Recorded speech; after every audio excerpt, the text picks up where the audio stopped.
que Jésus et ses disciples s'y étaient souvent réunis. Judas donc, ayant pris la corde et les huissiers qu'envoyèrent les principaux sacrificateurs et les pharisiens, vint là avec des lanternes, des flambeaux et des armes. Jésus, sachant tout ce qui devait lui arriver, s'avança et leur dit : « Qui cherchez-vous ? » Ils lui répondirent : « Jésus de Nazareth. » Jésus leur dit : « C'est moi. » Et Judas qui le livrait était avec eux. Lorsque Jésus leur eut dit : « C'est moi », ils reculèrent et tombèrent par terre. Il leur demanda de nouveau : « Qui cherchez-vous ? » Et ils dirent : « Jésus de Nazareth. » Jésus répondit : « Je vous ai dit que c'est moi. Si donc c'est moi que vous cherchez, laissez aller ceci. »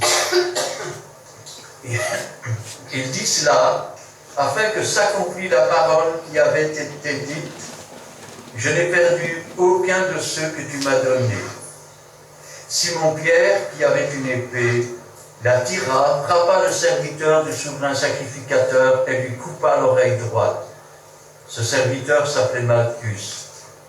Jésus dit à Pierre : « Remets ton épée dans le fourreau. Ne boirai-je pas la coupe que le Père m'a donnée à boire ?» Amen. Amen. Aujourd'hui, j'aimerais parler de la puissance de l'amour et de la faiblesse de l'humanité. Vous direz, mais on est des êtres humains. La colère, c'est humain. L'envie, c'est humain. La jalousie, c'est humain. Ça n'a rien de spirituel. Alors, prenons un exemple simple. Hier, nous étions le 1er avril. Alors, le 1er avril, qu'est-ce qu'il y a ? Il y a des poissons d'avril. Le poisson en grec, ça se dit comment ? Ça se dit pictus, non ? C'est le signe des premiers chrétiens. Et chaque lettre de pictus signifiait de Dieu le Fils Jésus-Christ Sauveur. Qu'est-ce que le 1er avril alors ? Je raconte un mensonge et je dis pictus d'avril. C'est une fête de l'Antéchrist. L'Antéchrist se fera passer pour le Christ, mais il est le fils du père du mensonge. Eh oui, chaque fois que vous dites un mensonge et que vous dites poisson d'avril, c'est un culte à l'Antéchrist, au faux pictus, au faux poisson. La puissance de l'amour. Jésus dit : « Je leur ai fait connaître ton nom, et je leur ferai connaître, afin que, écoutez bien ce qu'il dit, afin que l'amour dont tu m'as aimé soit en eux, et que je sois en eux. » Les Juifs cherchent les miracles, les Grecs cherchent la sagesse. Les pentecôtistes cherchent le baptême du Saint-Esprit, le don du Saint-Esprit. Jésus dit : « Je veux mettre mon amour. Je veux mettre mon amour. » Parce que sans amour, on n'est rien. On n'est rien. Prenons l'exemple. Quand la Bible nous dit que quand j'aurai toute la connaissance, si je n'ai pas l'amour, je ne suis rien. Nous avons un homme qui s'appelait Saul de Tarse, élevé au pied de Gamaliel, un docteur de la loi. Il connaissait quasiment la Bible par cœur. Il avait toute la connaissance. Mais c'était toujours un être humain. Et sa connaissance lui servait à quoi ? À rien. Comme le frère le disait tout à l'heure, il dira, toutes ces choses, je les regarde comme de la boue aujourd'hui. Parce que toute la connaissance, sans l'amour de Dieu dans nos cœurs, ce n'est jamais que des mots, ce n'est jamais que des phrases. Quelle bonne œuvre a-t-il fait pendant qu'il s'appelait Saul de Tarse? Il avait la foi jusqu'à soulever les montagnes. La preuve, c'est qu'il a réussi à avoir des papiers pour, s'il trouvait des chrétiens, les mettre en prison. Il fallait qu'il ait la foi dans ce qu'il faisait. Il ne détestait pas Dieu. Et il croyait servir Dieu. Mais il n'avait pas l'amour. Et quand on n'a pas l'amour, on n'a que le mensonge. C'est pour ça qu'il a dit que si tu n'as pas l'amour de la vérité, si tu n'as pas l'amour pour Jésus, tu reçois un esprit pour croire au mensonge. Et cet homme, en fait, qui avait toute la connaissance, toute la foi pour soulever les montagnes, et même pour partir en combat contre tout ce qu'il pensait être contre Dieu, il lui manquait la chose principale, l'amour. Et de Saul, il est devenu Paul. Quand je pense à ça, je me dis, Seigneur, je leur ai fait connaître ton nom. Je leur ai fait connaître afin que l'amour dont tu m'as aimé soit en eux. Cet amour qui était en Jésus. Il n'y a pas de plus grand amour que de donner sa vie pour ses amis. Si maintenant l'amour n'est pas en toi, tu commenceras par sauver ta propre vie. Mais si tu laisses perdre celle d'un autre pour sauver la tienne, tu perdras ta vie. Et si tu perds ta vie pour sauver celle d'un autre, alors tu la retrouveras. C'est la loi de l'amour, c'est la loi de la vie éternelle. C'est la loi de la résurrection et de la vie de Jésus. Quand l'amour est en nous, Jésus est en nous, nous sommes en Jésus. Nous sommes un. Paul, une fois rempli de l'amour de Dieu, dira, je vous ai fiancé avec Jésus. Je vous ai fiancé avec Jésus. La fiancée, c'est celle qui est amoureuse, c'est celle qui aime. Et le fiancé, c'est celui qui aime. Le royaume de Dieu est un royaume d'amour. N'avez-vous jamais lu, il est écrit, Dieu est amour. Jésus est la manifestation de son amour. Et le Saint-Esprit remplit nos cœurs, c'est l'amour de Dieu qui est répandu dans nos cœurs. Peu importe la manifestation des dons, de tout ce que vous voulez. Vous dites, peu importe, mais oui, quand j'aurai toute la foi, quand j'aurai toute la connaissance, quand j'aurai tous les dons, si je n'ai pas l'amour, je ne suis rien. Je suis une grosse caisse qui fait du bruit. Et Jésus voulait que cet amour soit dans ses disciples. Vous savez pourquoi il n'y a pas de réveil dans les églises? Vous savez pourquoi beaucoup de campagnes d'évangélisation se terminent sans aucun résultat? Parce qu'il n'y a pas l'amour. Et je vais vous dire une chose. Vous pouvez être comme Saul de Tarse, avoir la connaissance et parler de tous les bienfaits de Dieu. Vous allez émouvoir l'humain. L'humain, c'est tout. Mais si vous avez l'amour des âmes, quand vous parlez, vous ne parlez plus à un être humain, vous parlez à une âme. Et l'âme, elle est sensible. Elle est sensible à l'amour de Dieu. Elle n'est pas sensible au beau discours. C'est l'humain qui est sensible au beau discours. Mais l'âme, elle est sensible à l'Esprit de Dieu. Elle est sensible à l'amour de Dieu. Et l'âme peut répondre. C'est ce qu'il veut pour ses disciples. C'est ce qu'il veut pour nous aujourd'hui. Quand on nous dit de chercher le royaume et la justice de Dieu, mais le royaume de Dieu, c'est Dieu qui est amour, c'est Jésus qui en est la manifestation, c'est le Saint-Esprit qui est l'amour répandu, c'est l'amour qu'il y a, je vais dire, dans tout ce que Dieu fait. Lorsqu'il lui dit ces choses, Jésus alla avec ses disciples de l'autre côté du torrent du Cédron, où se trouvait un jardin dans lequel il entra, lui et ses disciples. Le jardin de Gethsémani. Cet endroit où Jésus va prier. Il va être emporté par l'angoisse. Cet endroit où il va transpirer des grumeaux de sang.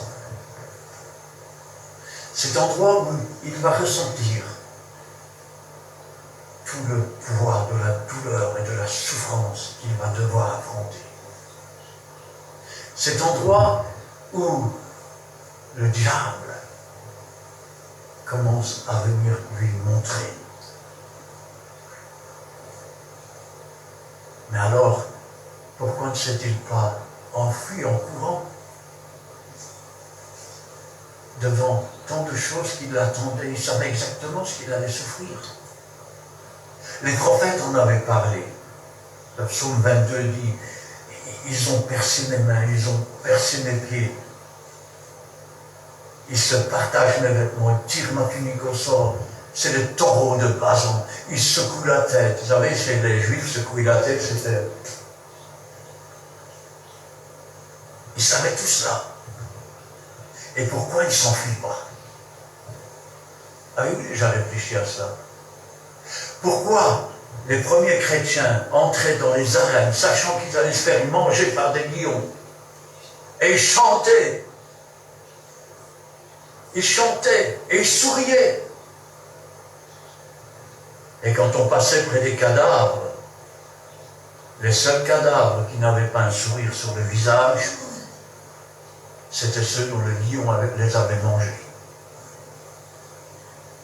Pourquoi étaient-ils torturés, sciés, et ils y allaient en chantant? Le secret, c'est ce que je vous donne aujourd'hui. L'amour bannit. Vous savez ce que c'est que bannir? Quand on bannit quelqu'un, on le chasse, c'est fini, on ne veut plus se voir. L'amour bannit la crainte. La crainte du lendemain. Rappelez-vous ce que disait Jésus. Regarde les oiseaux du ciel. Ils ne sèment pas, ils ne moissonnent pas. Dieu prend soin d'eux. À combien plus forte raison il va prendre soin de toi? Mais l'amour de Dieu met en nous ces choses. L'amour bannit la crainte du lendemain, la crainte du qu'en dira-t-on. Pourquoi a-t-on peur de témoigner? Pourquoi a-t-on peur de parler de Jésus? Parce qu'il manque l'amour. Parce qu'il manque l'amour. Vous savez, quand on est vraiment amoureux, je dis bien amoureux, on dit je t'aime. Quand on n'est pas vraiment amoureux, qu'est-ce qu'on dit? Ah, j'ose pas. Oh, si je vais dire ça, qu'après, l'amour bannit la crainte. L'amour donne le zèle. Le zèle pour l'évangile. Et l'évangile donne le zèle pour Dieu. Quand je pense à ça, je me dis, Seigneur, s'il n'a pas fui, s'il est resté là, c'est par amour. Par amour pour toi, par amour pour moi, par amour pour nous. Ah, Judas. Judas donc, ayant pris la corde et les huissiers qu'envoyaient les principaux sacrificateurs et les pharisiens, vient là avec des lanternes, des flambeaux et des armes. Judas, un personnage spécial. Dieu fait pleuvoir sur les bons comme sur les méchants. C'est vrai. Même dans le champ, il y a du bon blé, il y a de l'ivraie. Eh oui, c'est la vérité. Et quand je pense à cela, je pense à Judas. Judas avait été appelé par Jésus. Choisi. Jésus a prié toute une nuit. Il a choisi 12 apôtres. Et Judas était apôtre. C'est un des plus grands ministères d'être apôtre. C'est celui qui prêche l'évangile, qui installe une église. Ensuite, il établit des anciens, puis il va dans un autre lieu et il construit une autre église. Et voilà. Il a été nommé trésorier au milieu des apôtres. C'est lui qui tenait la bourse. Fantastique, hein? Mais voilà. Jésus dira, c'est moi qui vous ai choisi, et l'un de vous est un démon. Un démon. Parce qu'en fait, il prenait ce qu'on mettait dans la bourse. Un jour, une femme va verser du parfum sur Jésus. Et Judas va commencer à fomenter la révolte contre Jésus. Essayer d'attirer les disciples pour que les disciples se détournent de Jésus. C'est un scandale. On aurait pu vendre ce parfum 300 deniers et le donner aux pauvres. Vous vous rendez compte?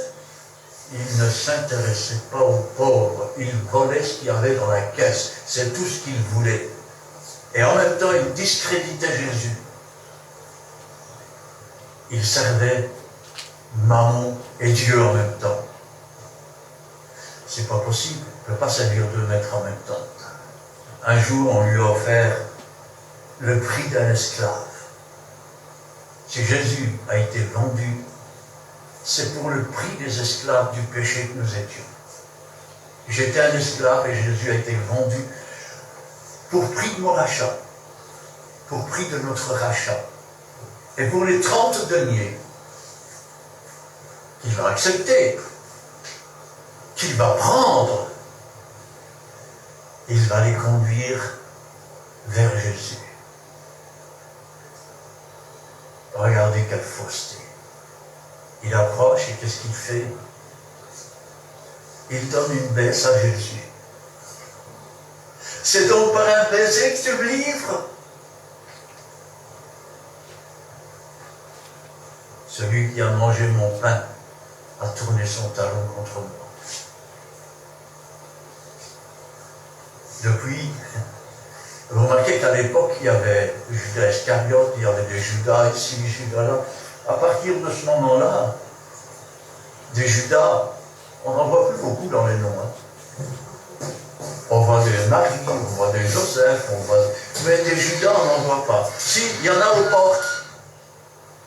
C'est le petit trou qui permet, je vais dire, de trahir l'identité de celui qui est derrière. Eh oui. Alors, là aussi, nous avons des doctrines d'antéchrist. Il paraît que Judas l'a fait parce qu'il savait que Jésus allait ressusciter. Et donc, en faisant ça, il accomplissait l'évangile de Judas, ou de Thomas, si ma mémoire est bonne. L'évangile apocryphe. Alors dites-moi pourquoi il s'est suicidé s'il savait que Jésus allait ressusciter. Dites-moi pourquoi il est allé jeter l'argent dans le temple s'il savait. C'était bien joli, mais c'était trop tard. Satan s'était emparé de lui. Et quand je pense à ça, je dis, le pauvre. Ce jour-là, il coûtait assez 30 deniers. Tu te rends compte? 30 deniers. Assez d'argent pour acheter un champ. La preuve, c'est qu'avec ce montant, on a acheté le champ du potier, qu'on a appelé par la suite le champ du sang, ou à Keldama. Judas donc, ayant pris la corde des huissiers, qu'envoyèrent les principaux sacrificateurs et les pharisiens, vint là avec des lanternes, des flambeaux et des armes. Jésus, sachant tout ce qui devait lui arriver, s'avança et leur dit, Jésus sait ce qui va arriver. Il avait demandé à ses disciples de veiller 1 heure avec lui, ils n'ont pas pu. Et Jésus dira, veillez et priez afin que vous ne succombiez pas en tentation. Maintenant, il s'avance vers eux. Qui cherchez-vous? Jésus de Nazareth. Et regardez, quelle subtilité. Les traducteurs de la Bible ont fait une erreur. Et oui, ça leur arrive. Dites non, tout ce qui est écrit dans la Bible est vrai, mais il arrive aux copistes de faire des erreurs. La preuve, c'est que vous pouvez avoir 4000 chevaux dans un chapitre qui vous parle d'une chose, et la même chose dans un autre, 400 chevaux.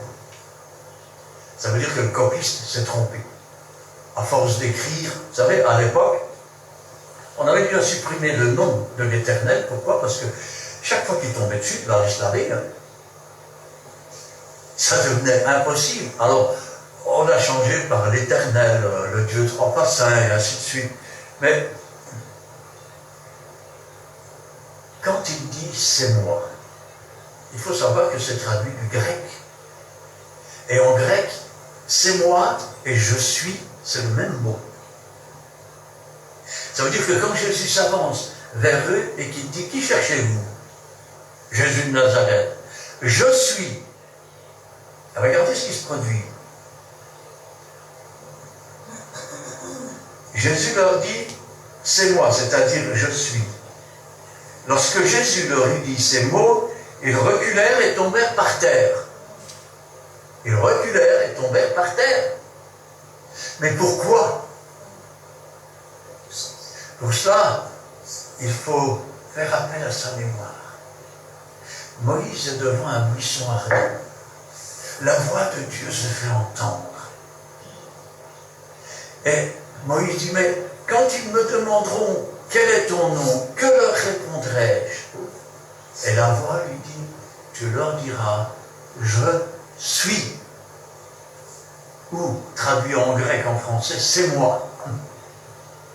C'est le même je suis que Jésus prononce devant ses soldats, mais dans la bouche de celui qui est vraiment. Ça a une puissance telle que les soldats tombent. Il montre ainsi que personne ne lui ôte la vie, qu'il a le pouvoir de la reprendre, qu'il a le pouvoir de dominer. Il peut tout arrêter. Et s'il le fait, alors nous mourrons tous. Et s'il ne le fait pas, et s'il accepte tout cela, c'est parce que dans un certain livre de vie qui a été écrit avant même la fondation du monde, dans ce livre de vie, il y a des noms. Il y a des noms qui ont été écrits. Et dans ce livre, les noms des véritables enfants de Dieu d'aujourd'hui étaient déjà écrits. Et ceux de la génération suivante, à moins que le Seigneur revienne prendre son Église, sont déjà inscrits. À cause de cela, à cause de l'amour, il ne va pas reculer. La Bible nous dit, Judas, donc ayant pris la cohorte des huissiers, qu'envoyèrent les principaux sacrificateurs et les pharisiens, vint avec des lanternes, des flambeaux et des armes. Jésus, sachant tout ce qui devait lui arriver, s'avança et leur dit, qui cherchez-vous? Ils lui répondirent, Jésus de Nazareth. Et Jésus leur dit, c'est moi. Et Judas, qui le livrait, était avec eux. Lorsque Jésus eut dit ces mots, c'est moi, qu'ils reculèrent, tombèrent par terre. Vous savez, déjà plus tôt, il y avait des Sadducéens, des pharisiens qui étaient venus. Montre-nous un miracle. Il ne vous sera fait aucun autre miracle que celui de Jonas. Car comme Jonas est resté 3 jours et 3 nuits dans le ventre du poisson, il faut de même que le Fils de l'homme reste 3 jours et 3 nuits dans le ventre de la terre. Jésus savait. Il savait tout ce qui l'attendait, il savait tout ce qu'il allait souffrir.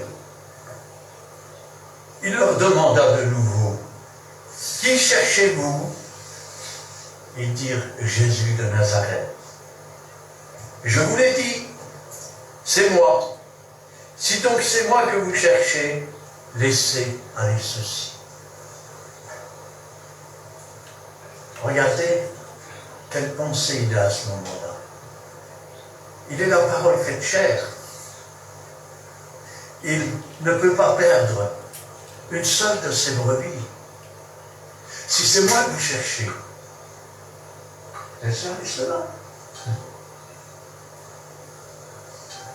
Mais voilà.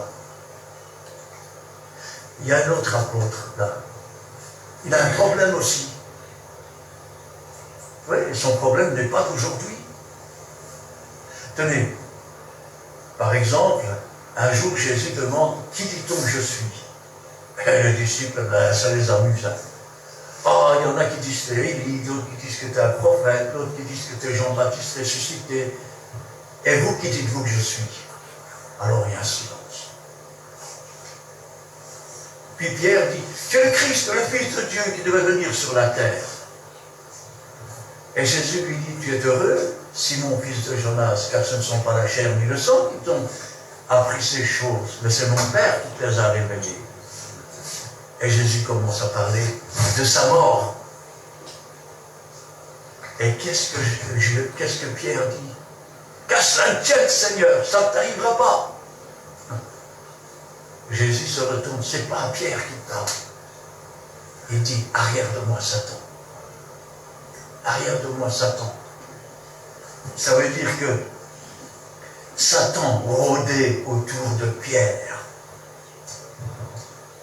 Satan essayait de faire remonter à la surface sa fougue. Non, ça ne t'arrivera pas, Seigneur. Mais il fallait que ça arrive, c'était dans la volonté de Dieu. Et regardez ici. Il dit ça afin que s'accomplisse la parole qu'il avait dite. Je n'ai perdu aucun de ceux que tu m'as donnés. Simon-Pierre, qui avait une épée, la tira, frappa le serviteur du souverain sacrificateur et lui coupa l'oreille droite. La faiblesse humaine. Oh non! L'orgueil. Je ne tolérerai pas ça. Il prend l'épée, il frappe Malchus, le serviteur du souverain sacrificateur, et lui coupe l'oreille. La colère. Vous voyez pourquoi Jésus veut mettre l'amour en eux. Ils ne sont pas spirituels. Ils ne sont pas assis dans les lieux célestes avec Christ à ce moment-là. Ce sont des parfaits êtres humains. Et pourtant, ils ont été nommés apôtres. Pourtant, ils ont été envoyés par Jésus pour guérir les malades, pour prêcher l'évangile. Mais ils ne sont pas des hommes faits à la stature de Dieu. Ils ont besoin de plus que cela. Et l'Église aujourd'hui a besoin de plus que de paroles, elle a besoin de plus que de prodiges, que de miracles, que de dons du Saint-Esprit, elle a besoin de l'amour. De l'amour. L'amour, c'est la puissance de la résurrection. Comment peux-tu prier pour quelqu'un si tu n'as pas d'amour? Tu n'as pas de sentiment. Mais si l'amour est en toi, que tu pries pour quelqu'un, alors tu commences à prendre part à sa souffrance. Alors, les larmes peuvent couler de tes yeux. Alors, Dieu entend ta prière. Alors, Dieu répond. Mais lui, ah non, hein, il prend l'épée, il frappe. Regardez la puissance de Satan dans l'être humain. Je ne parle pas de l'être spirituel, je parle de l'être humain. Qu'est-ce que Satan voulait à ce moment-là? Il avait une petite idée de ce que Dieu voulait faire avec Pierre. et ne voulait pas que ça se passe comme ça. Alors, dans chaque petite porte ouverte que Pierre avait laissée dans sa vie, Satan se faufilait. Vous savez, il est un peu comme un rat. Vous avez déjà vu un rat? Un rat, comme ça, mais il passe par un petit trou ainsi. Il passe par un petit trou ainsi. Eh bien, il est comme un rat. La moindre petite porte que vous laissez ouverte dans le péché, il s'infiltre, il rentre. Et il en profite pour se servir de l'être humain comme d'une marionnette dont on tire les ficelles et à qui on fait faire tout ce qu'on veut. Il voulait que Pierre meure. Il voulait que Pierre meure. Et il l'a poussé à couper l'oreille. Mais l'amour de Dieu est plus grand et le diable fait toujours une œuvre qui se trompe. Jésus a posé sa main sur l'oreille de Malchus.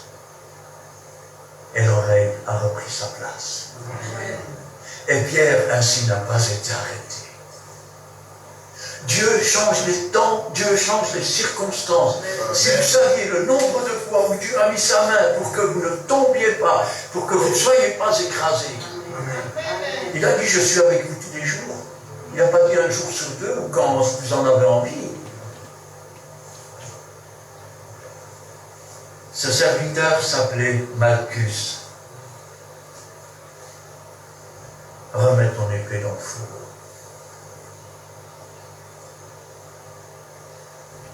Nous n'avons pas à lutter contre la chair et le sang. Ce n'est pas nos ennemis. L'être humain n'est pas notre ennemi. Celui qui nous fait du mal, comme Paul faisait du mal aux chrétiens, n'est pas notre ennemi. Ce n'est pas lui notre ennemi. Le diable voudrait que nous ayons une petite porte ouverte pour la colère, pour la méchanceté. Il voudrait que nous haïssions les uns les autres. Parce que tant que nous nous haïssons, nous ne pouvons pas nous aimer. Et tant que nous ne nous aimons pas les uns les autres, nous mettons une barrière entre Jésus et nous. Alors, Pierre, remets ton épée dans le fourreau. Je vous ai parlé de l'amour tout à l'heure qui bannit la crainte. Ils se sont tous sauvés quand ils ont enchaîné Jésus. Un petit jeune homme, il n'avait qu'un drap sur lui.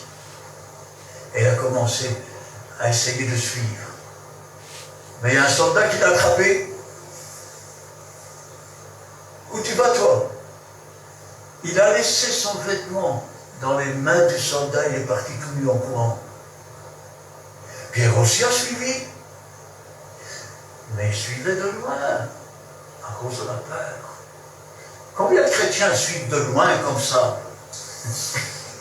Parce qu'ils ont peur. Mais quand l'épreuve arrive, oh non, je ne le connais pas. Ah, non, je ne sais pas c'est qui. Comme il y avait Saul qui persécutait, croyant servir Dieu, il y avait Judas, ami de l'argent, et Pierre, qui laissait Satan, qui laissait une main sur lui de la part de Satan. Combien de chrétiens aujourd'hui laissent une main de Satan agir dans leur vie, dans leur cœur, dans leur âme? Et vous dites, ouf, je suis content, c'est pas pour moi. Mais je me prenne garde, même après avoir prêché, de ne pas tomber. Vous savez, on ne peut pas empêcher un oiseau de voler au-dessus de sa tête. Mais il y a une chose que vous pouvez empêcher de faire, c'est de faire son nid. Parce que s'il fait son nid, vous allez renier Jésus comme Pierre l'a fait. Vous allez couper l'oreille de Malchus. Vous allez vendre Jésus pour 30 deniers. Oh non, ça, moi, jamais je vendrai Jésus pour 30 deniers. Quand tous t'abandonneraient, Seigneur, moi je ne t'abandonnerai jamais. Avant que le coq ne chante, tu m'auras renié 3 fois. Ne dites jamais, jamais. Dites, si Dieu veut, si Dieu permet. Et quand je pense à ça, je me dis, Seigneur, pauvre Pierre, après avoir renié ainsi Jésus, pauvre Judas, au point que, une fois qu'il a terminé son œuvre et qu'il s'est laissé faire par le diable est venu près de lui, sur la pointe des pieds, c'est comme ça qu'il a agi. Judas, c'est terrible. Qu'est-ce que tu viens faire sur cette terre? Ben, regarde-toi. Tout ce que tu touches, tu le détruis. À quoi tu sers? Tu es inutile. Ça serait bien mieux si tu disparaissais.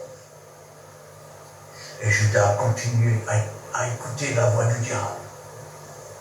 Pourtant, je suis sûr et certain que si à un moment donné, il avait dit, Seigneur, pardonne-moi. Seigneur, je ne savais pas ce que je faisais. Je suis sûr que Dieu l'aurait pardonné. Je suis sûr. Pierre a compris ce qu'il a fait. Pierre s'est repenti. Ah, il y a eu des comptes à régler. Pierre, m'aimes-tu plus que cela? Oui, Seigneur. Fais mes brebis, sois le pasteur de mes brebis. Pierre, m'aimes-tu plus que cela? Seigneur, tu sais que je t'aime. Sois le pasteur de mes brebis. Pierre, non, c'est pas vrai. 3 fois. M'aimes-tu? Seigneur, tu sais toutes choses et tu sais que je t'aime. Il y a un prix à payer. Il a renié 3 fois le Seigneur. Il devait proclamer 3 fois son amour pour Dieu. Quand je pense à ça, je me dis, Seigneur, la Bible nous dit que dans les derniers temps, il y a une chose qui va diminuer. L'amour du plus grand nombre. Rendez-vous compte du danger. Dans les derniers temps, l'amour du plus grand nombre va se refroidir, va diminuer. Le danger, c'est l'ouverture, des petites portes ouvertes. Comme je n'aime plus Dieu de tout mon cœur, de toute ma force, de toute ma pensée, ben, j'ai une part d'humanité. Vous savez, ces êtres humains-là, ceux qui se déchirent, ceux qui volent, ceux qui se tuent, ceux qui se brutalisent, ceux qui mentent, ceux qui... C'est ça l'humain en fait, hein? Ben oui. Des vrais cannibales qui se mangent les uns les autres, quand c'est pas avec des paroles, c'est avec des gestes, avec des actions. Eh bien, cette part d'humanité, elle revient au galop. Rappelez-vous ce dicton qui dit « chasser le naturel », et il revient au galop. Eh oui. Alors, rappelez-vous toujours que quand un esprit a quitté la maison, il erre dans les déserts. Pourquoi l'a-t-il quitté? Parce que la maison a été balayée. Elle a été vidée. Elle est ornée. Elle est prête pour la fête. Ne la laissez pas vide. Ne la laissez pas vide. L'amour doit le remplir. Parce que si la maison est vide, au bout d'un certain temps, l'esprit va revenir, comme il est revenu chez Judas, comme il essayait de revenir chez Pierre. Il a échoué chez Pierre, mais il a réussi chez Judas. Et là, voyant que la maison est vide, même si elle a été balayée, ornée et tout, il retourne chercher cet autre esprit pire que lui. Et la condition de cet homme est pire qu'avant. Pourquoi Jésus dira, ne pêche plus de peur qu'il ne t'arrive pire? Jésus dit à Pierre, remets ton épée dans le fourreau. Et regardez ce qu'il dit. Ne boirai-je pas la coupe que le Père m'a donnée à boire? Dieu a donné à Jésus une coupe à boire. Il va la boire jusqu'à la vie. C'est une coupe de souffrance. C'est une coupe de douleur. C'est une coupe, je vais dire, de mépris. Méprisé, abandonné de tous, semblable à celui dont on détourne les regards, celui dont on ne fait aucun cas. Mais il est frappé, il est humilié pour nos péchés, afin de nous donner la vie. Et quand je pense à ça, je dis, Seigneur, nous avons tous une coupe à boire sur cette terre. Cette coupe, c'est Dieu qui la donne. Il fait pleuvoir sur les bons comme sur les méchants. Il fait vivre son soleil sur les bons comme sur les méchants. Afin que personne ne dise, oui, mais eux, c'était les petits chouchous. Et nous, regarde comment il nous a traités. Dieu ainsi ne fait exception de personne.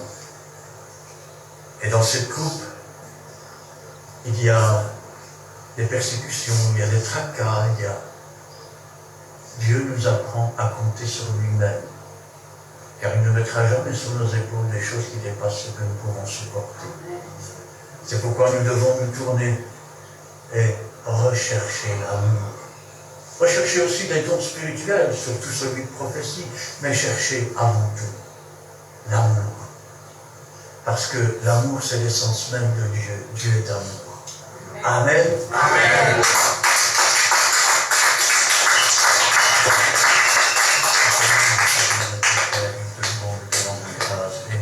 Dieu et gloire à toi.